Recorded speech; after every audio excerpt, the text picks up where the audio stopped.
नमस्कार मैत्रिणींनो, आज मी तुम्हाला गहू न भिजवता किंवा गव्हाचा चीक न काढता फक्त 10 मिनिटांमध्ये गव्हाच्या पिठापासून कुरडई कशा प्रकारे बनवायची याची रेसिपी दाखवत आहे। रेसिपी आवडल्यास तर आपल्या देवदर्शन किचन चॅनलला लाईक, शेअर, सबस्क्राईब करायला विसरू नका। चला तर मग अशा या कुरडई बनवण्याच्या रेसिपीला सुरुवात करूया। तर ही कुरडई आपल्याला बनवायची आहे, तर त्यासाठी एक मोठं असं पसरट भांडं घ्यायचं आहे आणि त्या भांड्याला एखादी पातळसर असा कापड बांधून घ्यायचं आहे। तुम्ही पाहू शकतात मैत्रिणींनो, वरतून कापड बांधून खालच्या बाजूला आपल्याला गाठ मारायची आहे।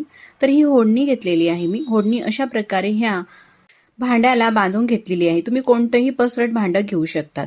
त्यानंतर जेवढ्याही प्रमाणामध्ये आपल्याला कुरडया बनवायच्या आहे तेवढं पीठ घ्यायचं आहे। कपाने किंवा कोणत्याही वाटीने घेऊ शकतात। तर हे 1 वाटी मी पीठ घेतलेलं आहे।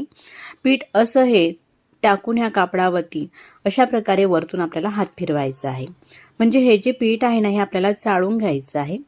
मैत्रिणींनो, तुम्ही जर का पुरणपोळीसाठी किंवा शेवाळ्यांसाठी जसं पीठ आपण चाळत असतो, तुम्ही शेवाळ्या बनवल्या असतील घरी, तर अशीच प्रोसेस त्यालाही करावी लागते। आणि पुरणाच्या पोळीसाठी सुद्धा अशाच प्रकारे पीठ जर का चाळून घेतलं कापडावरती तर पुरणाची पोळी एकदम मस्त अशी येते। नागलीचं पीठ सुद्धा दळून आणल्यानंतर आपण अशाच प्रकारे ते चाळून घेतो। तशाच प्रकारे हे पीठ सुद्धा आपल्याला गव्हाचं कुरडईसाठी चाळून घ्यायचं आहे। तुम्ही पाहू शकतात पूर्ण कोंडा हा जो आहे ना पिठामध्ये तो वेगळा झालेला आहे। तर इतपत बारीक चाळण नसते मैत्रिणींनो, म्हणूनच आपण कापडाचा वापर केलेला आहे पूर्णपणे हा कोंडा काढण्यासाठी। तुम्ही पाहू शकतात एकदम मैद्यासारखं पांढरं शुभ्र हे पीठ झालेलं आहे। तर 1 वाटी भरून हे पीठ घेतलेलं आहे।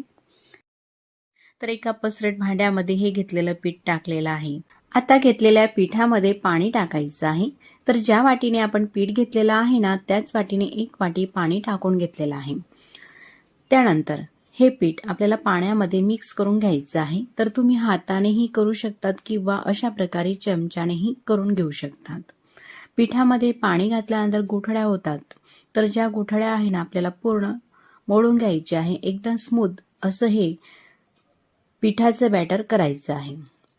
तर अशा प्रकारे हे जे पीठ आहे आपल्याला पाण्यामध्ये मिक्स करून घ्यायचं आहे। पूर्ण गुठळ्या ह्या मोडलेल्या आहे। तुम्ही पाहू शकतात पीठ जसं आहे एकदम स्मूथ झालेलं आहे। असं पीठ झाल्यानंतरच आणखी यामध्ये आपल्याला पाणी टाकायचं आहे। तर ज्या वाटीने पीठ घेतलेलं आहे त्याच वाटीने यामध्ये पाणी घालते। आधी 1 वाटी पाणी घातलेलं आहे आणि त्यानंतर ह्या 2 वाट्या पाणी घालते। तर टोटल मी या ठिकाणी 3 वाट्या पाणी घातलेलं आहे। जर का अंदाजानेही पाणी घातलं तुम्ही तर काही हरकत नाही, किंवा 4 वाटीही पाणी यामध्ये घालू शकता, काही प्रॉब्लेम नाही। तर अशा प्रकारे पाण्यामध्ये हे पीठ जे आहे ना मिक्स करून घ्यायचं आहे पूर्णपणे। तर आता हे पिठातलं पाणी आपल्याला नंतर वेगळं करायचं आहे। तर कशा प्रकारे आपण वेगळं करता येईल आपल्याला तेही मी तुम्हाला पुढे सांगणारच आहे। असं हे मिश्रण झालेलं आहे। त्यानंतर अगदी छोटासा तुरटीचा खडा घेतलेला आहे। तुरटीचा खडा या पाण्यामध्ये या पिठाच्या मिश्रणामध्ये टाकायचा आहे आणि झाकण ठेवायचं आहे। तर हे जे मिश्रण आहे ना आपण रात्रभर असंच राहू देऊ शकतो किंवा 2 तासासाठी सुद्धा असं हे ठेवू शकतो। तर मी साधारण 2 ते 3 तासासाठी हे मिश्रण ठेवलेलं आहे। त्यानंतर जे पाणी होतं ना पूर्णपणे वेगळं झालेलं आहे। जो चीक होता तो तळाला चिटकलेला आहे आणि पाणी असं वरती आलेलं आहे। तुम्ही पाहू शकतात यामध्ये आपण तुरटीचा खडा घातलेला होता, त्यामुळे जे वरचं पाणी आहे ना असं थोडंसं मळकट निघालेलं आहे।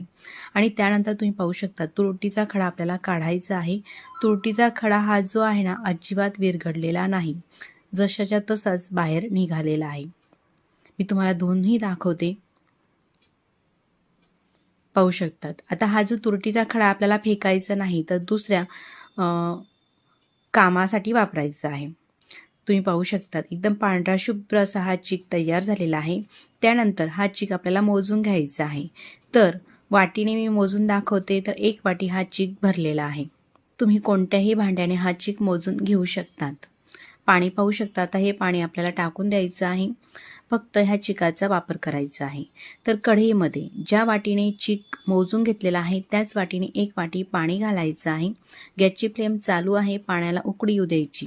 पाण्याला उकळी येत असतानाच त्यामध्ये चवीनुसार मीठ टाकून घेतलेलं आहे, साधारण अर्धा चमचा, आणि हा पाव चमच्यापेक्षाही कमी फुलखार टाकायचं आहे. या फुलखाराने पापड छान फुलत असतात, कोणताही असतात. पाण्याला मस्त उकळी आलेली आहे. मीठ पूर्णपणे हे विरघळलेलं आहे. त्यानंतर गॅसची फ्लेम आपल्याला कमी करायची आहे आणि त्यानंतर एका हाताने हा चीक टाकायचा आहे आणि दुसऱ्या हाताने अशा प्रकारे हा चीक आपल्याला एरायचा आहे. तर एरण्यासाठी लाटण्याचाही वापर करू शकतात किंवा एखादी अशा प्रकारे चमच्याचाही वापर तुम्ही करून घेऊ शकतात. पण टाकताना मात्र आपल्याला सतत अशा प्रकारे हे ढवळायचं आहे. पूर्ण चीक हा टाकून घेतलेला आहे. तुम्ही पाहू शकतात हळूहळू जसं आपण हे मिक्स करणार आहोत ना, तसा हा चीक जो आहे तो घट्टसर व्हायला लागतो.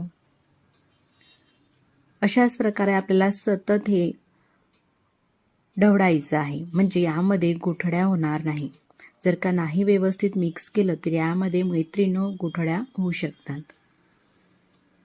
गॅस अजिबात आपल्याला मोठा करायचा नाही, तर गॅसची फ्लेम कमी आहे. कमी गॅसवरतीच हा चीक आपण अशा प्रकारे मस्त एरून घेत आहोत. ज्याप्रमाणे आपण गहू भिजत घालून गव्हाचा चीक काढतो आणि ते एरतो, तशाच प्रकारे हा चीक सुद्धा चिकटसर वाटत असतो आणि तशाच प्रमाणे पांढरा शुभ्रही दिसत आहे. आता चीक हा पूर्णपणे एरून झालेला आहे. तर आता झाकण ठेवायचं आहे.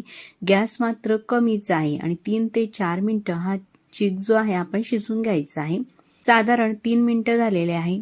त्यानंतर मी गॅस बंद करून घेते. चिकाला तुम्ही पाहू शकता मस्त अशी चमक आलेली आहे आणि हा जो चीक आहे हा शिजलेला आहे. एक वेळेस अशा प्रकारे परतून घ्यायचा आहे. कुरडई बनवण्यासाठी हा जो चीक आहे ना, तो अगदी परफेक्ट झालेला आहे. तुम्ही पाहू शकतात मस्त घट्टसर आहे आणि पांढरा शुभ्रही दिसत आहे. तर तुम्हाला जेवढ्या प्रमाणामध्ये कुरडया बनवायच्या आहे तेवढ्या प्रमाणामध्ये तुम्ही बनवून घेऊ शकतात. आता चीक हा परफेक्ट झाल्यानंतर गॅस बंद करून घेतलेला आहे. कढई जी आहे ती आपल्याला खाली उतरायची आहे आणि हा कुरडई बनवण्याचा साचा घेतलेला आहे. साच्यामध्ये चकती लावून घेतलेली आहे जाड अशी शेवाची. त्यामध्ये हे कुरडईचं मिश्रण भरायचं आहे. हा चीक भरायचा आहे. चीक थोडा गरम असल्यामुळे चमच्यानेच भरून घेते. अगदी थोडासा हा साचा खाली ठेवायचा आहे आणि भरताना चीक दाबून भरायचा आहे साच्यामध्ये, म्हणजे टाकताना कुरडई तुटत नाही. अशा प्रकारे चीक हा भरून घेतलेला आहे साच्यामध्ये. त्यानंतर साचा बंद करायचा आहे आणि एखादी प्लास्टिक सीटवरती किंवा कापडावरती अशा प्रकारे आपल्याला कुरडया करायच्या आहे. तुम्ही पाहू शकता मैत्रिणींनो, एकदम पांढऱ्या शुभ्र आणि टाकायलाही अगदी इझी जात आहेत. जशा आपण चिकाच्या कुरडया बनवतो ना, तशाच प्रकारच्या ह्या कुरडया टाकल्या जात आहे आणि तशाच दिसत सुद्धा असतात. तर हे पाहू शकतात मैत्रिणींनो, अगदी आपल्याला झटपट कुरडई जर का बनवायची झाली, तुम्हाला वेळ नसेल, तुम्ही जॉबला जात असाल, अजिबात कुरडई पापड करायला वेळ नसेल, तर अशा प्रकारच्या कुरडया तुम्ही नक्कीच करून पहा. अगदी झटपट ह्या तयार होतात. तर तुम्हाला जेवढ्या प्रमाणामध्ये करायच्या आहे तेवढ्या प्रमाणामध्ये तुम्ही करून घेऊ शकतात. तर ही जी कुरडई आहेत ना, मी 2 दिवस मस्त कडकडीत उन्हामध्ये वाळून घेतलेल्या आहे आणि वाळल्यानंतर अशा प्रकारे ह्या तयार झालेल्या आहेत. तुम्ही पाहू शकतात. आता ह्या ज्या कुरडया आहेत ना, मी तुम्हाला तळून दाखवते.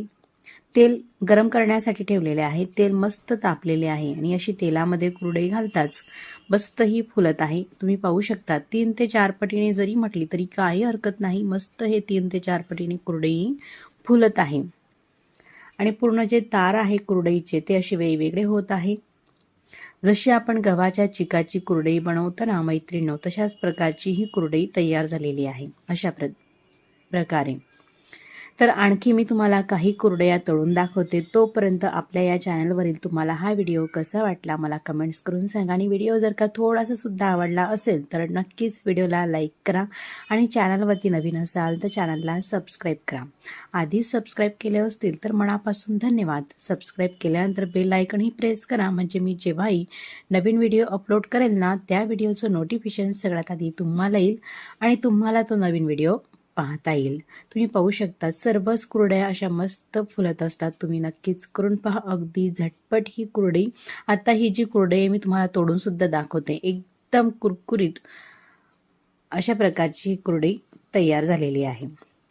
मग मैत्रिणींनो, पुन्हा भेटू नवीन रेसिपी सोबत. तोपर्यंत नमस्कार आणि आपल्या चॅनलवरील हा व्हिडिओ तुम्ही पूर्ण पाहिलात त्याबद्दल मनापासून धन्यवाद.